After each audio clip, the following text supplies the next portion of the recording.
Okay, so according to kay GMA Network, yung Filipino live action adaptation ng Voltes 5 gagawing cinematic experience sa Japan. So this is according to the Toei Company. In-announce na nila ang Super Electromagnetic Edition of the film na mag-o-open sa mga Japanese theaters on October 18. Yung film will be re-edited and yung may mga ibang scenes na hindi included sa Philippine version, i-add nila dun sa cinematic release sa Japan. In addition, yung quality ng CG scenes or computer-generated scenes which were impeccable in the original has been significantly improved through full-length remastering. Yung okay na parang CGI for na pinalabas initially, ni-remaster pa nila so it will be better pag i-release sa Japan. Aside from that, magiging subtitled version with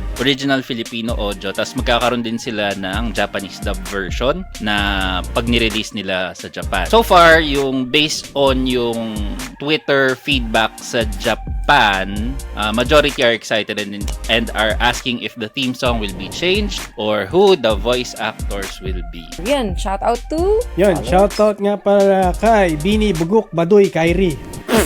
Yung pangalan niya eh. Ay, sorry. Malagkamali ako.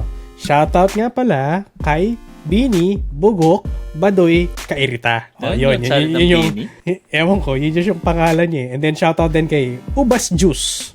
Then shoutout din kay Joey Dynamic, Ravi Joe 7, Ainzu, Henner 4L, with Sun. And then salamat din sa mga chatters natin na kanina pa nagsusubaybay para sa atin, no? Sila Near 4, Tokay Licious, Kuma March, Lampas Hupa, Young Blood Cast, Near, Navi Shear, Bicolano Gamer, salamat sa subscribe.